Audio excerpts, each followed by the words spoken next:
দর্শক সবাইকে শুভ সন্ধ্যা জানিয়ে শুরু করছি সংবাদ প্রকাশের নিয়মিত আয়োজন সাম্প্রতিক। আপনারা জানেন যে সম্প্রতি ঘটে যাওয়া বিভিন্ন যে ঘটনা সেগুলো নিয়ে আমরা আসলে এই অনুষ্ঠানের আয়োজন করে থাকি। তো আজকে সংবাদ প্রকাশের পক্ষ থেকে আমরা যে বিষয়টি নিয়ে আলাপ করব সেটি হলো যে অনিবন্ধিত নিউজ পোর্টালের অনিশ্চিত ভবিষ্যৎ। আপনারা জানেন যে গতকাল হাইকোর্ট একটি আদেশ জারি করেছে যে অনিবন্ধিত বা অননুমোদিত যে সমস্ত নিউজ অনলাইন নিউজ পোর্টালগুলো রয়েছে সেগুলোর বন্ধ করে দেওয়ার ব্যাপারে নির্দেশনা দেয়া হয়েছে এবং সেই নির্দেশনা এখনো পর্যন্ত আসলে সেভাবে কার্যকর হয়নি, কারণ ৭ দিনের মধ্যে এটি করার কথা রয়েছে।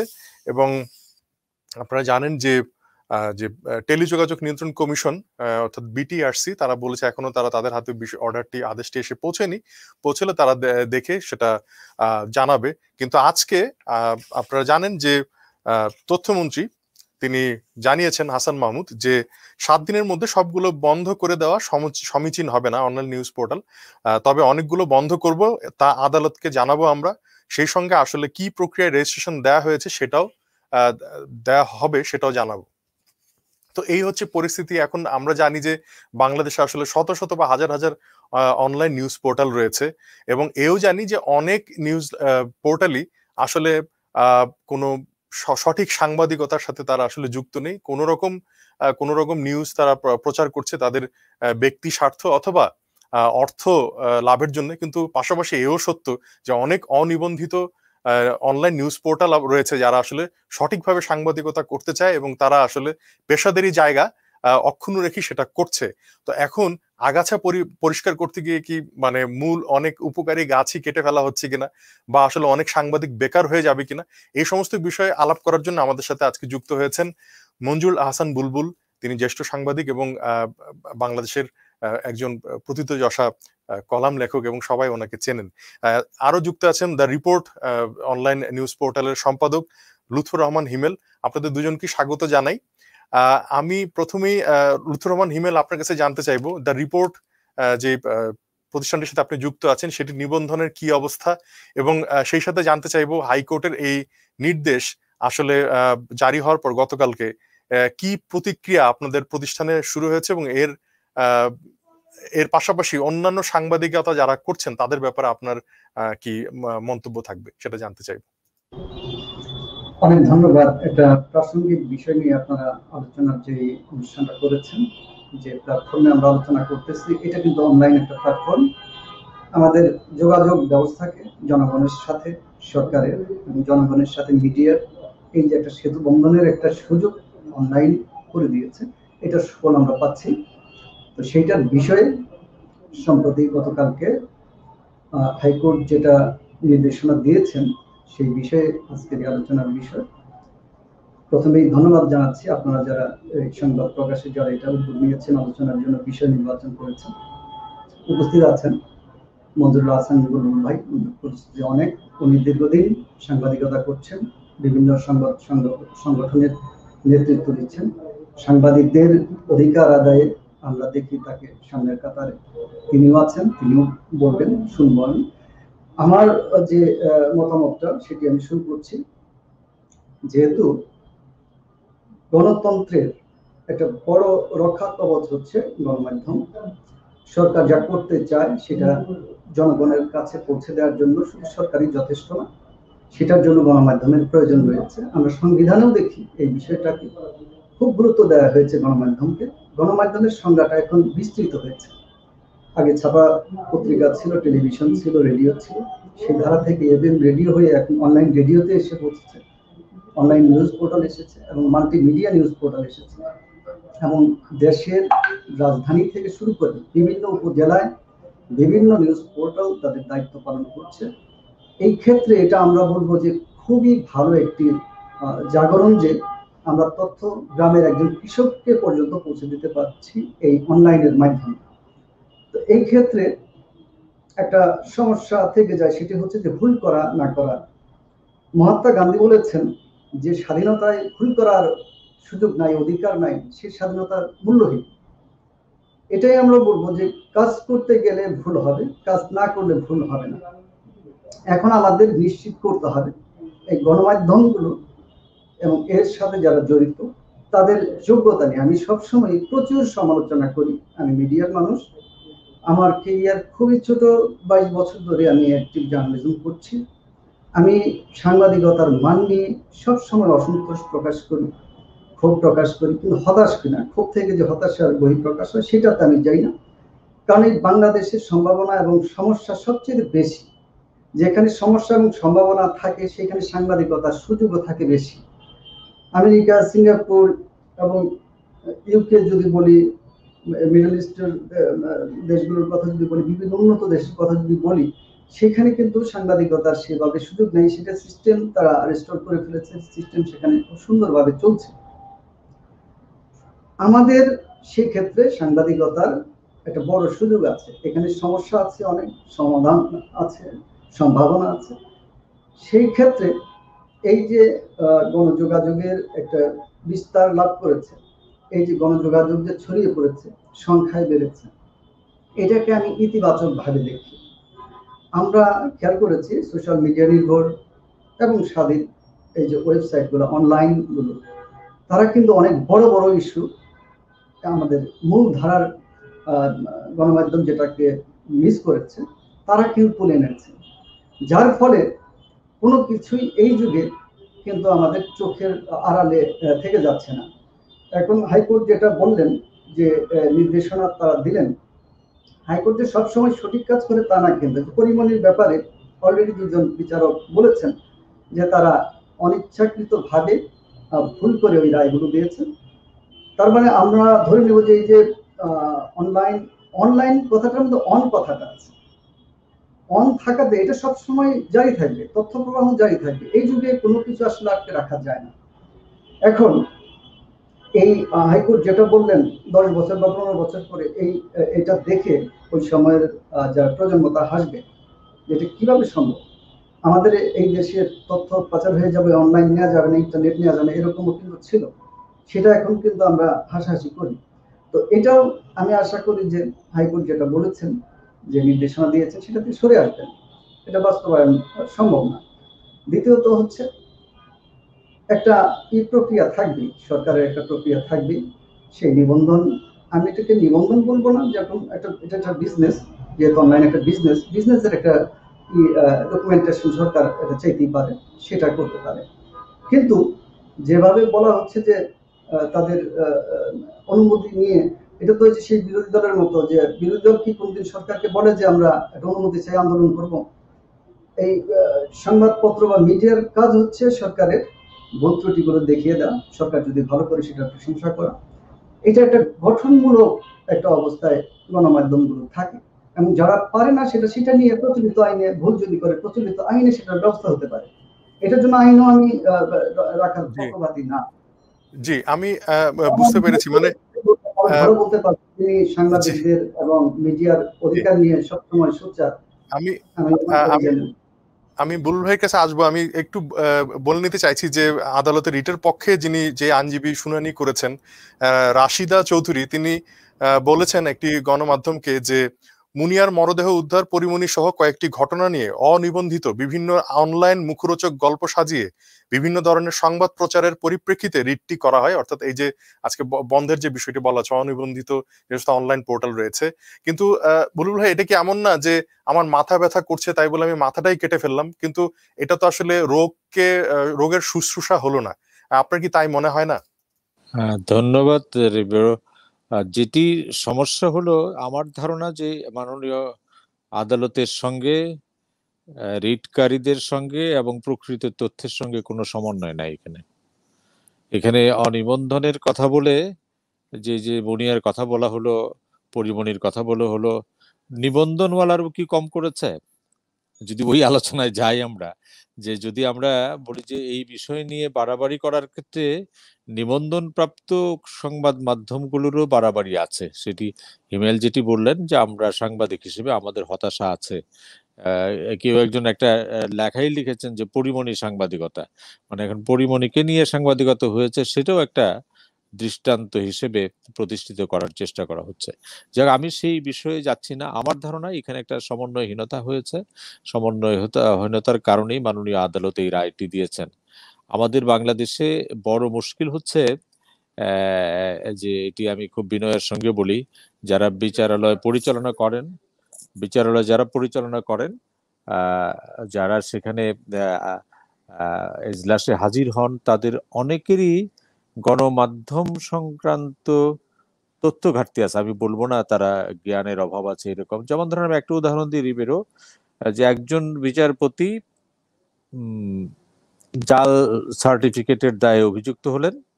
অভিযুক্ত হওয়ার পরে ভোরের কাগজ পত্রিকায় এটা খুব বড় করে ছাপা হলো যে তাই সেই বিচারকের সার্টিফিকেটটি জাল। সেই বিচারপতির পক্ষ থেকে মামলা করা হলো। মামলা করার পরে দীর্ঘ শুনানির পরে ভোরের কাগজের সেই মামলার রায়টি হলো এরকম যে সাধারণত আমরা জানি যে একটি পত্রিকার যে কোনো মামলা হলে পরে সম্পাদক এবং প্রকাশক হচ্ছে প্রধান আসামি হয়, রিপোর্টার তারপরে আসে। কিন্তু রায়টি হলো এরকম যে সম্পাদক খালাস, প্রকাশক খালাস, এবং রায়টিতে বলা হলো আমাদের কি বলে সমরেশ বৈদ্য, সেই পত্রিকার চট্টগ্রাম প্রতিনিধি, তাকে শাস্তি দেওয়া হলো এই কারণের জন্য যে রায়ের মধ্যে বলা হলো যে তিনি পত্রিকার প্রথম পাতায় বড় হরফে, রঙিন হরফে এই খবরটি ছাপিয়েছেন। এখন আপনারা এখানে আমরা যে তিনজন আছি, আমরা তিনজনই মিডিয়ার মানুষ। পত্রিকায় বড় হরফ যাবে কিনা, রঙিন কালি যাবে কিনা, উপরের দিকে যাবে কিনা, এটা কে ডিসাইড করে? এখন যিনি বিচার করলেন তিনি যদি না জানেন, রিপোর্টারের উপর তার দায়টা গেল। তো সেই রকম একটা সমস্যা হচ্ছে। যখন একুশে টেলিভিশনের সঙ্গে মামলা হয়েছিল, তখন জিজ্ঞেস করা হয়েছিল যে স্যাটেলাইট কি। তখন একজন আইনজীবী বলেছিলেন, স্যার স্যাটেলাইট হলো আমরা বাংলাদেশে একটা অনুষ্ঠান করি, সেই অনুষ্ঠানটা হংকং এ যায়, হংকং থেকে এটা আকাশে ছড়িয়ে দেয়, আমরা বাংলাদেশে বসে যেসব যন্ত্র দিয়ে এটা ধরে ফেলি, এটাকে স্যাটেলাইট বলা হয়। তো এখন যে কোনো টেলিভিশনে যারা কাজ করেন, স্যাটেলাইটের এই সংজ্ঞা শুনলে তারা হাসবেন। কিন্তু দুঃখজনকভাবে আমাদের আইনজীবীদের মধ্যেও পৃথিবীর বহু দেশে মিডিয়া বিশেষজ্ঞ আইনজীবী আছেন যারা মিডিয়ার আইন নিয়ে কাজ করেন। আমি আইনজীবী না, মিডিয়া নিয়ে কাজ করি, কিন্তু আইনজীবী না। অনলাইন নীতিমালাটার প্রশ্নটা তখন আসলো যে আমাদের দেশে সংবাদপত্র বের হলে পরে একটা রেজিস্ট্রেশন নিতে হয় ডেপুটি কমিশনারের অফিস থেকে। আমরা টেলিভিশন চালাতে গেলে সরকারের কাছ থেকে একটা অনুমোদন নিতে হয়। রেডিও করতে গেলে সেটা এফএম রেডিও হোক, কমার্শিয়াল রেডিও হোক, সব অনুমোদন নিতে হয়। তাহলে এই যে শত শত অনলাইনের নামে আসলো, তাদের তো একটা যোগাযোগের ঠিকানা লাগবে। কারা এটি চালাচ্ছেন? বহু অনলাইন আছে যাদের শুধুমাত্র ওই অ্যাড্রেসটাই আছে, তাদের কোনো ফিজিক্যাল অ্যাড্রেস পাওয়া যায় না। তারপরে এখানে কারা কাজ করবেন? তারা কি বেতন পাবেন? কম বেতন পাবেন বা বেশি বেতন পাবেন? এটা চলবে কিভাবে? এই আলোচনার প্রেক্ষিতে বলা হয়েছিল যে অনলাইনের মধ্যে একটা শৃঙ্খলা আনার জন্য একটা অনলাইন নীতিমালা করা হয়েছে, এবং তার একটি অংশ হচ্ছে যে যারা এই নীতিমালার অনুযায়ী যারা এটি চালাবেন তাদের একটা অনুমোদন নিতে হবে তথ্য মন্ত্রণালয় থেকে। তার মানে এটি হচ্ছে একটা চলমান প্রক্রিয়া। তথ্য মন্ত্রণালয় কিন্তু এটি বহু আলোচনা করে অনেকবার পত্রিকায় বিজ্ঞাপন দিয়েছে। মন্ত্রী বলেছেন যে প্রায় 2000-এর বেশি আবেদনপত্র জমা আছে, এবং নানা সিকিউরিটি এজেন্সির মাধ্যমে তারা এটা চেক করে এটা দিচ্ছেন। ভালো, এটা তো চলমান প্রক্রিয়া। আর এই তথ্য মন্ত্রণালয় তো বলে নাই যে গত জুন মাস পর্যন্ত যারা আবেদন করেছেন এর বাইরে সব বাতিল করে দেবো, তা তো বলে নাই। কাজে আমি সেখানে আবেদন করেছি অনলাইনের জন্য, আমাকে হয় দেওয়া হবে অথবা না দেওয়া হবে, দুইটি তো আমাকে জানানো হবে। তা না করে হঠাৎ করে যদি আমি এরকম একটা সিদ্ধান্তে আসি যে সব বন্ধ করে দেওয়া, আমার মনে হয়েছে যে এটি খুবই মানে ম্যাচিওর্ড একটা আদেশ হয়েছে। এটা হলো একটা অংশ, যে যারা নিবন্ধন চাওয়ার জন্য আবেদন করেছেন, কিছু নিবন্ধন দেওয়া হয়েছে। কাজে যারা নিবন্ধনের জন্য আবেদন করেছেন তাদেরটা কোন অবস্থায় আছে এটা না জেনে, যেটি তথ্যমন্ত্রী আজকে বলছেন যেটা 7 দিনের মধ্যে এটা করা সম্ভব না, কাজে তারা সেটি দেখবেন। এবং তথ্য মন্ত্রণালয়কে এখানে পক্ষ হতে হবে। গিয়ে তারা বলবে যে ভাই আমাদের এটা রেজিস্ট্রেশন দেওয়ার জন্য একটা অথরিটি আছে, আমরা সেই অনুযায়ী কাজ করছি, এবং সেই কাজের মধ্যে আমাদের বিলম্ব হচ্ছে, আমাদের আবেদন আছে, আবেদনগুলো আমরা যাচাই বাছাই করব। যাচাই বাছাইয়ের পরে আমরাই বলবো যে আমরা 2000 আবেদনের মধ্যে 1000-কে দিলাম, বাকিগুলিকে দিলাম না। বাকি যাদেরকে দিলেন না তাদেরকেও তো জানাতে হবে যে আপনাদেরকে কেন দিলাম না, তাদের দ্বিতীয়বার আপিল করার কোনো সুযোগ আছে কিনা। এটি একটা অংশ। আরেকটা দেখেন মজার অংশ, যে এই উচ্চ আদালতের আদেশ যদি কার্যকর হয়, কালকে কিন্তু প্রথম আলো, ডেইলি স্টার, এরকম আপনাদের কি বলে এটিএন বাংলা, এটিএন নিউজ, এই টেলিভিশন পত্রিকাগুলির যে নিজস্ব অনলাইন মাধ্যম আছে সেটা কিন্তু বন্ধ হয়ে যাবে। কারণ এই অনলাইন নীতিমালার মধ্যে আছে যে তাদেরকেও এটা একটা অনুমোদন নিতে হবে। কালকে আমাকে অনুমোদন নিতে হবে। সময় টেলিভিশন আমাকে বলেছে যে আমরা তো অনুমোদন নেই, আমরা দরখাস্ত দিয়ে রেখেছি। এটা যখন আইনটা হয় তখন আমি বলেছিলাম যে যারা প্রতিষ্ঠিত, যেমন প্রথম আলো, ডেইলি স্টার, সময় বা এরকম টেলিভিশন যারা আছে, তাদের আবার নতুন করে অনুমোদন, তারা একটা চিঠি দিয়ে বলবে যে আমরা আমরা এই টেলিভিশনটা চালাই, এই পত্রিকাটা চালাই, আমাদের একটা অনলাইন ভার্সন আছে, অনলাইন ভার্সনটার অ্যাড্রেস এই। কিন্তু মানে সরকার বোধহয় এটা মানে নাই, তারা বলেছে না তাদেরকে অনুমোদন নিতে হবে। এদেরও তো অনুমোদন দেওয়া হয় নাই।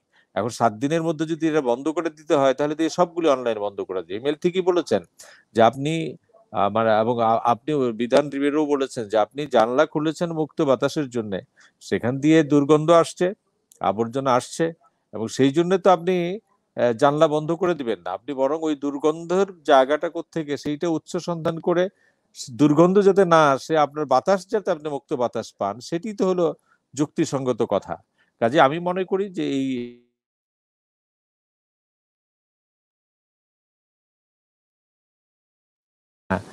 একটা কমিউনিকেশন গ্যাপ হয়েছে। আমি আজকে তথ্যমন্ত্রী শুধু বলছেন এরকম না, তথ্যমন্ত্রীকে আমি অনুরোধ করব যে তার মন্ত্রণালয় দ্রুত এর পার্টি হবে, পার্টি হয়ে একটা ব্যাখ্যা দিবে, ব্যাখ্যা দেওয়ার মধ্য থেকে এই যে আশঙ্কা তৈরি হয়েছে সেই আশঙ্কা যাতে কার্যকর না হয় সেটা দেখতে হবে। এটা একটা দিক।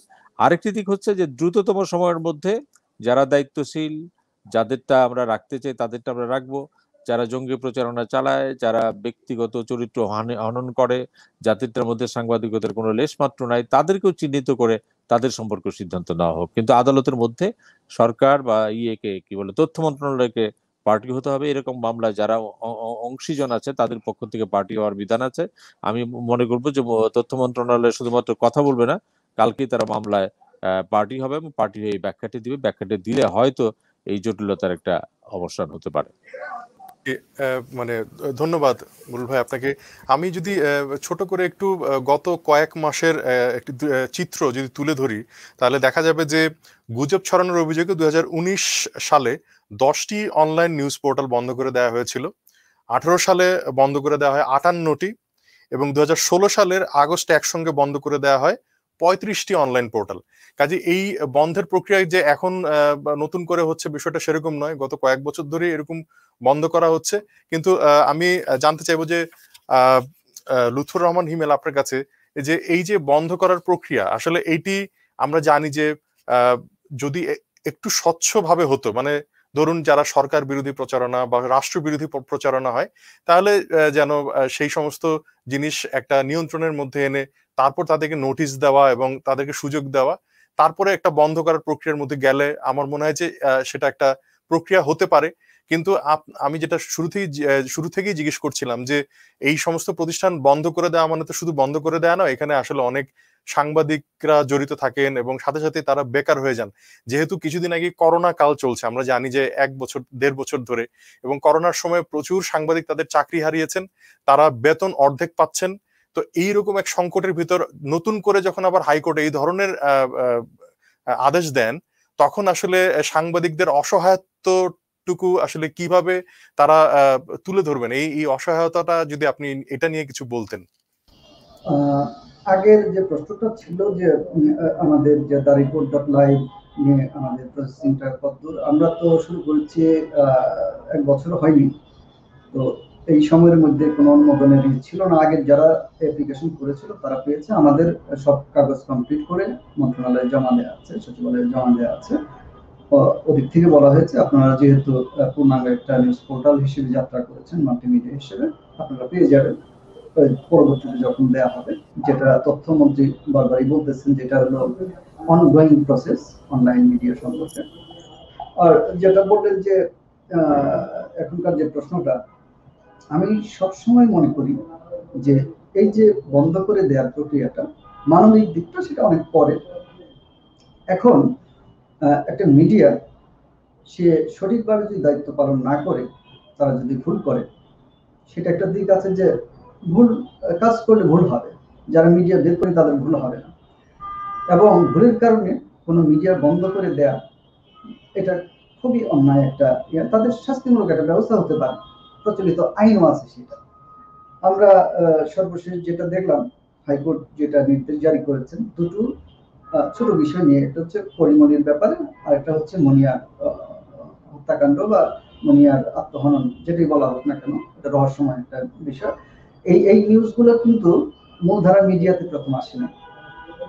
এই মুনিয়ার ব্যাপারটা এই কিন্তু অনলাইন মিডিয়াতেই এসেছে, এবং সেটা অনেক ছোট ছোট পত্রিকায় আগে এসছে, সোশ্যাল মিডিয়াতে এসছে, পরে কিন্তু বড় পত্রিকাগুলো ক্যারি করেছে সেটা। তার মানে এখানে কিন্তু আমরা বুঝতে পারছি যে আসলে নিবন্ধিত অনিবন্ধিত বলে আসলে কিছু নাই। এই যুগে একজন ব্যক্তি মিডিয়া, এই যুগে আসলে বিশাল করে মানে সবকিছু সংজ্ঞা পাল্টে গেছে।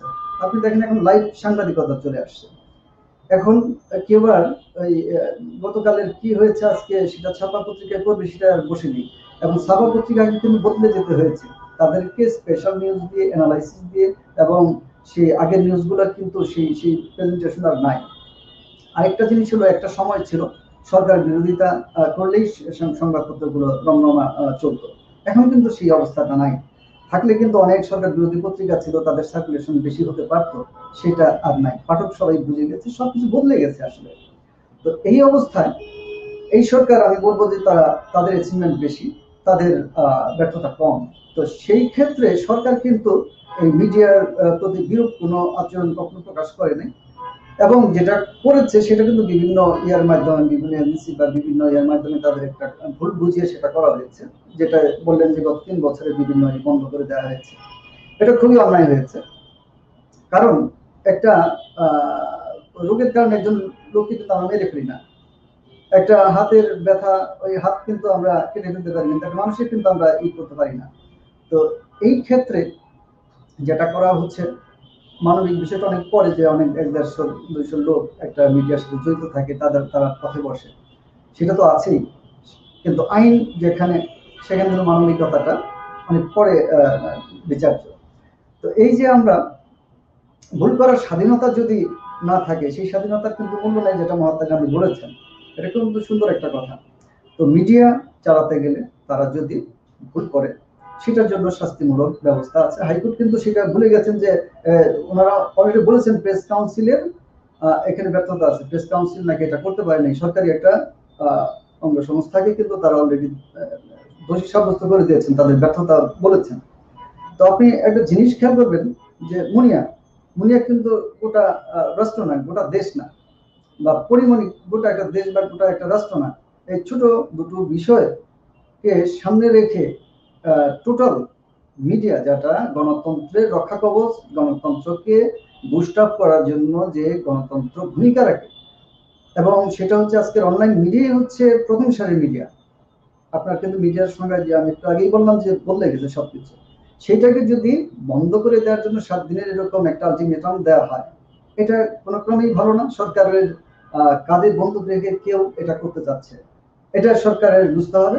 এবং সরকার যত তথ্য প্রকাশের অবাধ স্বাধীনতা নিশ্চিত করবে, তত তাদের জন্য মঙ্গল হবে, যেহেতু তারা ভালো কাজ করছে, উন্নয়ন ত্বরান্বিত করছে, তাদের কিন্তু প্রচারের জন্য এটা দরকার। এবং আশা করি সরকার অলরেডি, সরকারের মন্ত্রী, তথ্যমন্ত্রী কিন্তু অলরেডি বলে দিয়েছেন যে আসলে এটা সম্ভব না। আমার বিশ্বাস সেটা করবে না সরকার। সরকারের তরফ থেকে আমার মনে হয় যে এরকম একটা জোরালো একটা ইয়ে আসবে, এবং বর্তমান যে সরকার প্রধান আছেন, উনি বঙ্গবন্ধু কন্যা শেখ হাসিনা বঙ্গবন্ধুর পক্ষে অনেক স্টেপ নিয়েছেন, এবং মিডিয়া এই সরকারের অনেক সহযোগিতা করছে, গণতন্ত্রকে সামনে এগিয়ে নেওয়ার জন্য যথেষ্ট ভূমিকা পালন করছে। এই অনলাইন ছাড়া এখনকার যুগের সংবাদপত্র, মানে মাস মিডিয়া, মানে কল্পনাও করা যায়। জি, আপনি ঠিকই বলেছেন। এখন তো আসলে মোবাইল জার্নালিজম চলছে। আবার এও আমরা দেখলাম যে ব্যক্তিগত তথ্য সংরক্ষণ আইন বলে একটি আইন খসড়া হয়েছে। সেইটার মাধ্যমে আসলে এখানে স্থানীয়ভাবে সার্ভার তৈরি করা হবে, এবং যারা ফেসবুক এবং ইউটিউব ব্যবহার করছেন তাদের উপরও এক ধরনের নজরদারি, বা তাদের যে ডাটা সংরক্ষণ করার কথা বলা হচ্ছে, বা এর মাধ্যমে নজরদারিও করা হবে। তো এই একটা সমন্বিতভাবে দেখা যাচ্ছে যে অনলাইন পোর্টাল বলি বা সামাজিক যোগাযোগের মাধ্যম বলি, সব জায়গায় আসলে একটু নজরদারি বাড়ানো, একটু যেন বেশি রকম করে কড়াকড়ি আরোপ করার ব্যাপার হচ্ছে। তো এর বিপরীতে কিন্তু আরেকটি চিত্রও আছে, সেটি হলো যে যারা সাংবাদিকতা করছেন বা যারা আসলে মোবাইল জার্নালিজম করছেন, তারা তাদের মধ্যেও পেশাদারিত্বের অভাবটাও কিন্তু প্রকট হয়ে দেখা দেয় মাঝে মাঝে। তো বুলবুল ভাইকে আমি জানতে চাইবো আপনার কাছে যে এই বিষয়টিকে আসলে কিভাবে আপনি অ্যাড্রেস করবেন বা কিভাবে আসলে আপনি ব্যাখ্যা করবেন? না, এখন তো আমরা ডিজিটাল বাংলাদেশের কথা বলবো, এবং আবার অন্যদিকে ডিজিটাল যে প্ল্যাটফর্মগুলি আছে সেগুলি সম্পর্কে একটা ভিন্ন দৃষ্টিভঙ্গি নেব, সেটা চলতে পারে না। আমার ধারণা, আমি হিমেলের সাথে একমত যে সরকার হয়তো দ্রুত বুঝতে পারবেন যে এটি সম্ভব না। তারা হাইকোর্টের সঙ্গে বা উচ্চ আদালতের সঙ্গে এটা একটা সমাধানের চেষ্টা করবেন। এটি হলো একটা কাজ। দ্বিতীয় কাজটি হচ্ছে যে এই বার্তাটি দেওয়া যে যারা দায়িত্বশীলের নানা ব্যাখ্যা হয় যে বাংলাদেশের পক্ষে, বাংলাদেশের অগ্রযাত্রার পক্ষে, বাংলাদেশের মানুষের পক্ষে যারা সাংবাদিকতা করবেন, তারা এমনকি বাংলাদেশের মানে এই দায়িত্বশীলতার মধ্যে সরকারকেও কখনো কখনো সমালোচনা করবেন, রাজনীতিকেও সমালোচনা করবেন, মানে সাংবাদিকতার স্বাভাবিক নীতি মেনে যারা কাজ করবেন তাদের জন্য ব্যাপারটা সহজ করতে হবে। আর যারা উদ্দেশ্যমূলকভাবে দেশে বসে এই প্রযুক্তিকে ব্যবহার করে আমাদের জাতীয় সঙ্গীতের অবমাননা করবে, আমাদের মুক্তিযুদ্ধের অবমাননা করবে, তাদের ব্যাপারে তো একটা স্ক্রুটিনি থাকতে হবে, এবং সেই জন্যই আইনটা করা হয়েছে। আমি মনে করি না যে যারা যে আইনজীবীরা এই রিটটি করেছেন তারা তাদের সংকীর্ণ একটা অবস্থান থেকে এটি করেছেন। এটার একটা বড় প্রেক্ষাপট আছে, সেই বড় প্রেক্ষাপটটা সরকারকে ধারণ করতে হবে। এবং সেই ক্ষেত্রে পেশাগত সাংবাদিকদের যে আমরা যে সকল নেতৃবৃন্দ আছে, প্রতিষ্ঠান আছে, সেই প্রতিষ্ঠানগুলি থেকেও কিন্তু আমরা সেই দাবি বারবার জানিয়েছি যে আমাদের বা এই করোনা কালের জন্য টেলিভিশনে চাকরির জায়গা সংকুচিত হয়েছে, প্রিন্ট মিডিয়ায় চাকরির জায়গা সংকুচিত হয়েছে, আবার ওয়ার্ক ফ্রম হোমের কারণে একটা বড় দিগন্ত উন্মোচিত হয়েছে, যা আমরা অনলাইনে কাজ করতে পারি এবং বাড়ি থেকেও কাজ করতে পারি, একটা বড় মাপের অফিস না নিয়েও কাজ করতে পারি। এই যে সুযোগগুলি সৃষ্টি হয়েছে এবং এর মধ্যে দিয়ে অনেক সাংবাদিকরা টিকে থাকবে, কাজে আমরা মনে করি যে অনলাইনের নীতিমালাটি যখন হয়েছিল তার মূল ফিলোসফিটাও তাই ছিল। কাজে সেই ফিলোসফিটাকে আমি আবারও বলি যে কোনো কারণে একটা মিসকমিউনিকেশন হয়েছে কোর্টের সঙ্গে, মাননীয় কোর্ট হয়তো এটা বিবেচনা করবেন, এবং কোর্ট যদি চান সাংবাদিকদের পক্ষ থেকে আমরা এই বিষয়টি ব্যাখ্যা করার জন্য আদালতে যেতে পারি। আর আমরা সাংবাদিকদের প্ল্যাটফর্ম থেকে এই কথাগুলি বলবো। আর যারা এই প্ল্যাটফর্মগুলি পরিচালনা করেন, যারা প্রকৃতই পেশাদারিত্বের সঙ্গে এটা পরিচালনা করতে চান, তাদেরও বোধ ঐক্যবদ্ধ হওয়ার একটা সময় এসছে। তারা ঐক্যবদ্ধ হয়ে তাদের ভয়েস রেজ করবেন, এটাও প্রার্থনা করি। জি, ধন্যবাদ বুলবুল ভাই এবং হিমেল ভাই, আপনাদের দুজনকে। আমরা যেটা বলছিলাম যে সাংবাদিকতা শুধু নয় না, সমাজের নানা ক্ষেত্রেই তো আসলে দুর্বৃত্তায়ন হচ্ছে বা এই দুর্বৃত্তদের দৌড় আছে, এবং সেখানে শুধুমাত্র সাংবাদিক কেন, নানা পেশাজীবী মানুষের ভেতরই আছে। কিন্তু সেটার দেশের যা প্রচলিত আইন, সেই প্রচলিত আইনের মধ্য দিয়ে গিয়ে যারা যদি সত্যি সত্যি কেউ অপরাধ বা অন্যায় করে থাকে তাদের শাস্তির ব্যবস্থা আছে। কিন্তু তার মানে এই নয় যে পুরো যেই একটা সম্ভাবনাময় শিল্প যদি বলি বা একটি পেশাদারি জায়গায় গড়ে উঠেছে, পুরোটাকে যদি আমরা বন্ধ করে দেওয়ার বিষয়ে কথা বলি, তাহলে সেটি আসলে অনেকটা ওই মাথা ব্যথা হলে মাথা কেটে ফেলার মতোই। তো আমরা আশা করি যে নিশ্চয়ই দায়িত্বশীল মানুষ, সংশ্লিষ্ট মানুষ যারা আছেন তারা এই বিষয়টি বিবেচনা করবেন নিশ্চয়ই। তো আপনাদের দুজনকে আবারও ধন্যবাদ জানিয়ে আজকের এই আলোচনা শেষ করছি সংবাদ প্রকাশের, এবং দর্শকদের শুভরাত্রি জানিয়ে ধন্যবাদ জানিয়ে শেষ করছি।